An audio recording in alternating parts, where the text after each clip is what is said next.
Latkes and Applesauce, a Hanukkah story by Fran Minuchin, illustrated by Robin Spowart.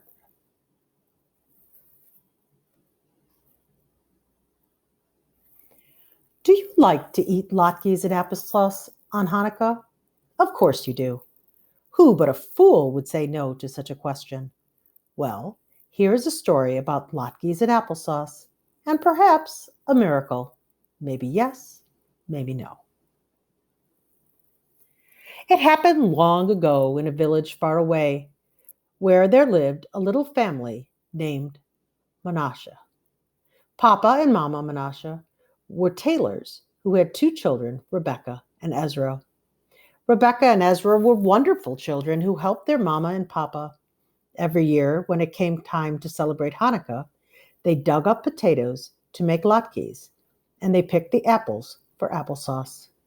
But one year, winter came suddenly, and snow began to fall, not just a lazy flake or two, or a little bit of a flurry. No, this was a tremendous blizzard, as if all heaven's feather beds had burst. And when did this furious blizzard begin? Of course, on the first night of Hanukkah. Come, sunset is upon us, Papa called to his family. It's time to light the candles and celebrate the Hanukkah miracle. So Papa sang the blessings and Mama lit the shamas and Rebecca lit the first candle. Ah, they sighed together at the beautiful light. Then Papa set the Hanukkah menorah in the window so all could see its glory. Now, declared Papa, for the next 8 days we shall celebrate the miracle of Hanukkah with feasting and gladness. Bring on the latkes and applesauce. Papa, said Mama, the blizzard has swallowed our feast. All of the potatoes are buried in the snow. And as for the apples, this year we had so few. No latkes, gasped Papa, and his bright eyes dimmed. Ah, well, then let us sip our soup. So, sitting as closely as birds in a nest, Mama and Papa and Rebecca and Ezra sipped their soup together. Then they sang a joyful Hanukkah song, with the wind whistling along through the walls. Shh, said Rebecca suddenly. I hear someone crying. Soon they all heard it, a mewing and crying, as if all the sad spirits of the world were set loose. Rebecca opened the door a crack, and in walked a wet orange kitten. Meow, meow, meow, the kitten cried. Rebecca quickly patted her dry with a rag. Papa, said Rebecca, the kitten must have seen our candles. Mama filled a tiny dish with milk. After the kitten lapped it up, she purred, falling asleep in Rebecca's lap. Now, Rebecca, said Papa firmly, we must return this kitten to her mother. Rebecca shook her head. Papa, this kitten hasn't a mother. No mother would let her kitten wander alone in the storm. Yes, agreed Ezra. That is why the kitten is crying. And since you said we mustn't be sad on Hanukkah, I think we should keep this kitten. Sad? A cat? Papa pulled his beard. A cat is one of God's creatures, declared Mama. Of course we will care for her. Rebecca leaped up and hugged her mother. Mama, what shall we name her? A name should fit like as well as a glove, said Papa. Take care to name her well. I will, Rebecca promised, but right now I want to play dreidel. The little kitten spun the dreidel so well she won 2 nuts and a raisin, and when the candles flickered out, everyone went to bed. On the second night of Hanukkah, the snow came down even harder. Again, Mama lit the candles and Papa placed the Hanukkah menorah in the window, and again the family sat down to their soup. I'm not complaining, Papa said to Mama. I like soup as much as you, but I'd love to wrap my mouth around a latke. Miracles had happened before, answered Mama. Remember 2,000 years ago? Shh, interrupted Papa. Do you hear that noise? It was a shrill bark right outside the door. Ezra leaped up and opened the door a crack, and in walked a skinny brown dog. "This dog looks as hungry as a bear," said Ezra. He scooped the last drumstick from his soup, and the dog quickly gobbled it up.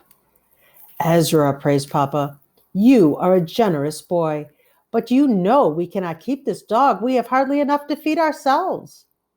"But Papa," said Rebecca, "this dog is starving. Haven't you said we must feast on Hanukkah?" "Feasting a dog?" Papa pulled at his beard. "Ah, well, a dog is one of God's creatures too. Let him stay and share what we have." Ezra leaped up and gave Papa a hug. "I will think of a good name for our dog," Ezra promised. "A name should fit as well as a glove." That night the dog played dreidel with the kitten, and when the candles flickered out, everybody went to bed. On the third night of Hanukkah, the snow was still falling. Mama sighed. "Our soup is dwindling like a burning candle. If the snow doesn't stop, we'll surely starve." Now," said Papa sagely, "where there's life, there is hope." On the fourth night, as the snow kept falling, Papa repeated these words, as he did on the fifth, when the bread was all they ate, and on the sixth and seventh, when crumbs were all they had. On the eighth night, after Mama lit the last candle, Papa said, "I see the sky is beginning to clear. Let us go out and gaze at the stars. Perhaps they will help us forget our empty stomachs." So everyone piled on their sweaters and pants and socks. The kitten and the dog already had their own coats, so they rushed out ahead. The dog leaped around in the moonlit snow. He leaped and ran and sniffed and dug. "Papa," asked Ezra, "why is our dog digging?" "It isn't a dog's nature to dig," said Papa, stepping closer to admire the dog's work. All of a sudden, Papa gasped, "Oh, what a world of wonders this is! Our dog has dug up potatoes." "Potatoes in the snow," shouted Mama. "It's a miracle." "We will have latkes tonight," shouted Papa.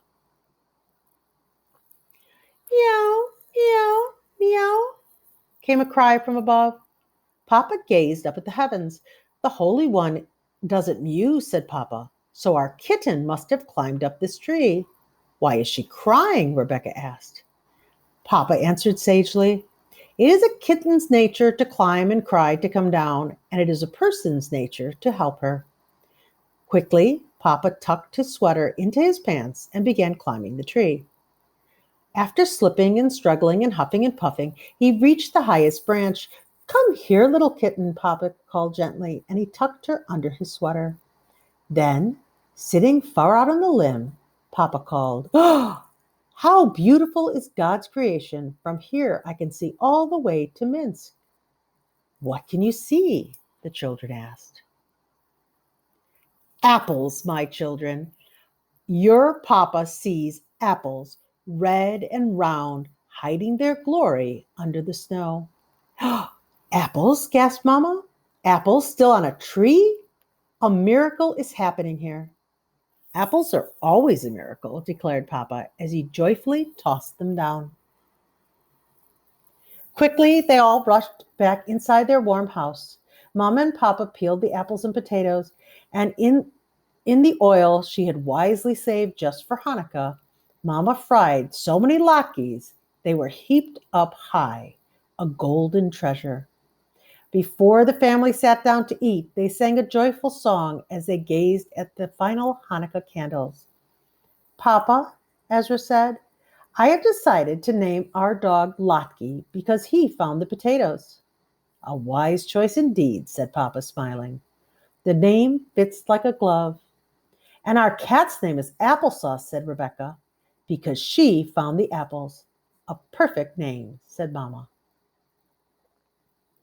Then Mama and Papa and Rebecca and Ezra and Latke and Applesauce ate latkes and applesauce as much as their bellies could hold.